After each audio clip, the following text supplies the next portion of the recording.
السلام علیکم رحمۃ اللہ وبرکاتہ۔ اللہ کے رسول صلی اللہ علیہ وآلہ وسلم بار بار حضرت امام حسین رضی اللہ عنہ کو بلند کر کے دنیا کو بتاتے تھے کہ یہ حسین مجھ سے ہے اور میں حسین سے ہوں۔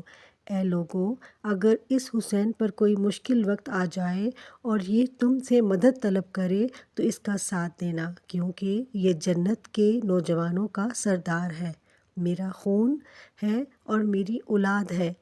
لیکن افسوس کہ حضور پاک صلی اللہ علیہ وآلہ وسلم کی وفات کو ابھی تھوڑا وقت بھی نہ گزرا تھا کہ کربلا کے میدان میں ایک طرف 9 لاکھ کا مجمع تھا اور دوسری طرف وہ حسین جس کو اللہ کے رسول صلی اللہ علیہ وآلہ وسلم اپنے کندھوں پر سوار کرتے تھے۔ حضرت امام حسین رضی اللہ عنہ اپنے نانا کی امت سے بار بار کہتے رہے کہ کیوں میرا راستہ روکا ہے؟ اے لوگو، مجھے پہچانو، میں تمہارے نبی صلی اللہ علیہ وآلہ وسلم کا نواسہ ہوں۔ کیوں 3 دن سے میرے بچوں کو پیاسا رکھا ہے؟ کیوں میرے عزیز و اقارب کو شہید کیا ہے؟ بتاؤ، کیا میں نے اللہ کے رسول صلی اللہ علیہ وآلہ وسلم کی شریعت میں ترمیم کی ہے؟ کسی انسان کا حق کھایا ہے؟ کسی انسان پر ظلم کیا ہے؟ اتنے میں فوج یزید ایک آواز میں کہنے لگی، اے حسین، ہم سب تجھ سے تیرے بابا علی کے بغض سے قتل کر رہے ہیں تاکہ یہ یزید ہماری جھولیاں دولت سے بھر دے۔ امام حسین رضی اللہ عنہ نے فرمایا، اے لوگو، آج جس اسلام کا علم تمہارے ہاتھوں میں بلند ہے، یہ علم میرے بابا علی نے بلند کیا۔ مت بھولنا، خیبر و خندق میں اگر علی نہ ہوتے تو اسلام کی فتح نامکمل تھی۔ وہ علی جس نے پوری زندگی اسلام کی تبلیغ کی، حق کو بلند کیا، رسول اللہ صلی اللہ علیہ وآلہ وسلم کی حفاظت کی، آج اس علی رضی اللہ عنہ کو یہ اجر دے رہے ہو۔ اے لوگو، بتاؤ، اللہ کے رسول صلی اللہ علیہ وآلہ وسلم نے بار بار میرے بابا علی کا ہاتھ بلند کر کے فرمایا تھا کہ جہاں حق ہوگا وہاں علی ہوگا، اور جہاں علی ہوگا وہاں حق ہوگا، اور آج اس علی اور اولاد رسول کو یہ اجر دے رہے ہو۔ اتنے میں یزید کی فوج کے سپہ سالاروں نے دیکھا کہ کہیں فوج میں بغاوت نہ ہو جائے۔ اے شمر، کیا دیکھ رہے ہو؟ حملہ کرو۔ لاکھوں کی فوج نے جب رسول اللہ صلی اللہ علیہ وآلہ وسلم کے نواسے پر حملہ کیا، امام حسین رضی اللہ عنہ نے اللہ کا نام لیا اور ذوالفقار کو نیام سے نکالا۔ تاریخ گواہ ہے کہ ایک طرف لاکھوں کا مجمع اور ایک طرف 3 دن کا بھوکا پیاسا حسین ابن علی۔ زمین پر اس طرح کی جنگ پہلے کبھی نہ دیکھی تھی کہ ایک تنہا انسان لاکھوں کے مجمع کو اس طرح مقابلہ کر رہا ہے کہ فوج یزید واپس پلٹ کر بھاگنے لگی۔ امام حسین رضی اللہ عنہ فوج یزید سے مخاطب ہو کر فرماتے ہیں، آؤ، 3 دن کے بھوکے کی جنگ دیکھو، 3 دن کے پیاسے کی جنگ دیکھو، رسول کے اس نواسے کی جنگ دیکھو۔ حضرت امام حسین رضی اللہ عنہ شیر کی طرح فوج یزید سے لڑ رہے ہیں کہ اتنے میں آواز غیب آتی ہے، حسین، تیرا اللہ تجھ سے راضی ہوا۔ بس اس صدا کا سننا تھا کہ امام حسین رضی اللہ عنہ نے اپنی ذوالفقار کو تھام لیا۔ عمر بن سعد کہتا ہے، شمر، کیا دیکھ رہے ہو؟ یہ علی کا شیر ہے، اس کو مات دینا ناممکن ہے۔ جاؤ، خیموں کو آگ لگا دو۔ بس کچھ ظالموں نے بیویوں کے خیموں کو آگ لگا دی اور کچھ امام حسین رضی اللہ عنہ کو دور سے تیر مارنے لگ گئے۔ حضرت امام حسین کبھی بیویوں کے خیموں کی طرف بڑھتے، کبھی فوج کی طرف جاتے۔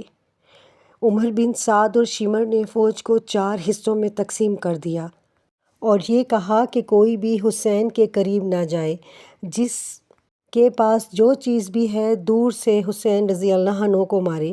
جس کے پاس نیزہ تھا اس نے نیزہ مارا، جس کے پاس تیر تھا اس نے تیر مارے، جس کے پاس پرچیاں تھیں اس نے پرچیوں سے مارا۔ تاریخ نے لکھا، جس کے پاس کچھ نہ تھا اس نے کربلا کی گرم زمین سے مٹی اٹھا کر حضرت امام حسین رضی اللہ عنہ کی طرف پھینکتا رہا۔ حضرت امام حسین رضی اللہ عنہ کے جسم مبارک پر ہزاروں زخم لگتے رہے۔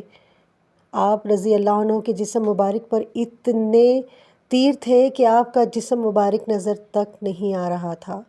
بس جیسے ہی نواسۂ رسول صلی اللہ علیہ وآلہ وسلم گھوڑے کی زین سے نیچے آتے ہیں، فوج یزید جھومنا شروع کر دیتے ہیں، لیکن اتنے میں وہ گھوڑا جس پر آپ سواری کیا کرتے تھے وہ حضرت امام حسین کے چاروں طرف گھومنا شروع کر دیتا ہے تاکہ ان تیروں سے میں اپنے آقا حسین رضی اللہ عنہ کو بچا لوں۔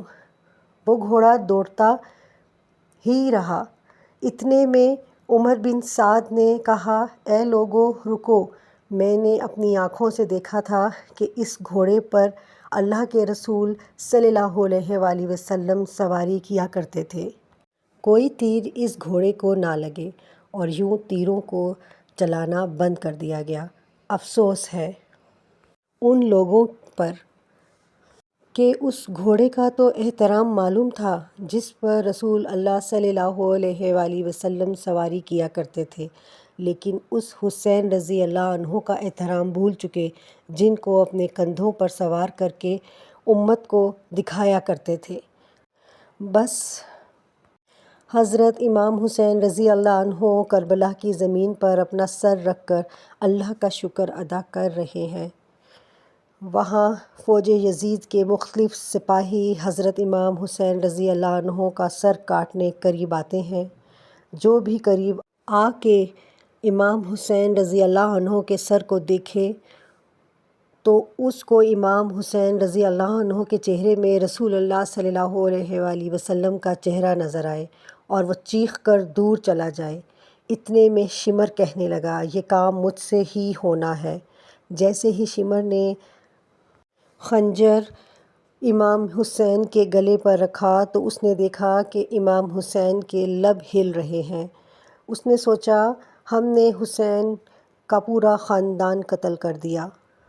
3 دن تک حسین کے بچوں کو پیاسا رکھا، شاید حسین ہمیں بد دعا دے رہے ہیں۔ یہ سب سننے کے لیے کان قریب لے کر گیا تو کیا سنتا ہے، حضرت امام حسین رضی اللہ عنہ اللہ کے دربار میں اللہ کی نعمتوں کا شکر ادا کر رہے ہیں کہ اے اللہ، تیرا شکر ہے کہ اس عظیم امتحان کے لیے تو نے اس حسین کو چنا۔ اتنے میں امام حسین رضی اللہ عنہ نے آنکھیں کھولیں اور شمر سے کہا، اے شمر، کیا تو نہیں جانتا میں رسول اللہ صلی اللہ علیہ وآلہ وسلم کا نواسہ ہوں، جنت کا سردار ہوں، حق پر ہوں، بے جرم ہوں؟ شمر نے کہا، ہاں مجھے معلوم ہے۔ تو آپ نے کہا، پھر کیوں قتل کر رہے ہو؟ شمر نے کہا کہ بس یزید میری جھولی دنیا کی دولت سے بھر دے گا۔ بس یہ کہتے کہتے امام حسین رضی اللہ عنہ کا گلا کاٹتا رہا اور فوج یزید مسلسل جھومتی رہی۔ حضرت امام حسین رضی اللہ عنہ کے سر قلم ہوتے ہی وہ لوگ باد سادات کو لوٹنے لگے۔ حضرت امام حسین رضی اللہ عنہ کے سر مبارک کو نوکِ سینہ پر بلند کر دیا گیا اور بی بی سکینہ کو تماچے مارے گئے۔ رسول اللہ صلی اللہ علیہ وآلہ وسلم کی نواسیوں کے سروں سے چادروں کو کھینچا گیا۔ حضرت امام حسین رضی اللہ عنہ کے جسم مبارک کی توہین کرنے لگے۔ تاریخ میں لکھا گیا، حضرت امام حسین رضی اللہ عنہ کے جسم مبارک میں جو جو چیزیں تھیں ان کو لوٹنے لگے۔ ایک شخص امام حسین رضی اللہ عنہ کے جسم کے قریب آیا۔ حضرت امام حسین کے ہاتھ میں ایک انگوٹھی پہنی تھی، اتارنے لگا۔ اتارنے کی بہت کوشش کی، نہ اتری۔ وہ انگلی کاٹ کر انگوٹھی لے گیا۔ حضرت امام حسین کے جسم مبارک کو رسیوں سے باندھ کر کربلا کی گرم زمین پر جسم ادھر سے ادھر پھیرا گیا۔ اتنے میں عمر بن سعد نے کہا، اے شمر، حسین اور اس کے ساتھیوں کی لاش کا وہ حشر کرتے ہیں کہ رہتی دنیا تک کوئی بھی یزید کے خلاف آواز نہ اٹھائے۔ سب کے جسموں سے سروں کو کاٹ لو اور سب کی لاشوں کو پامال کر دو۔ زمین کربلا گواہ ہے، کہیں کوئی قبیلہ اٹھ کر آتا ہے اور کہتا ہے ہم حر کی لاش کو پامال نہیں ہونے دیں گے، تو کہیں بی بی ام لیلہ کا قبیلہ آ کر کہتا ہے کہ ہم علی اکبر کا لاشا پامال نہیں ہونے دیں گے، کہیں بی بی رباب کے قبائل کے لوگ کہتے ہیں ہم علی اصغر کی لاش پامال نہیں ہونے دیں گے۔ ہر ایک شہید کی لاش پامال ہونے کی جگہ سے ہٹا لی گئی۔ تاریخ گواہ ہے، صرف رسول اللہ صلی اللہ علیہ وآلہ وسلم کا اکیلا نواسہ کربلا کی گرم زمین پر پڑا رہا اور مغرب کے گھوڑے مشرق کی طرف اور مشرق کے گھوڑے مغرب کی طرف دوڑتے رہے، اور امام حسین رضی اللہ عنہ کا جسم مبارک پامال ہوتا رہا۔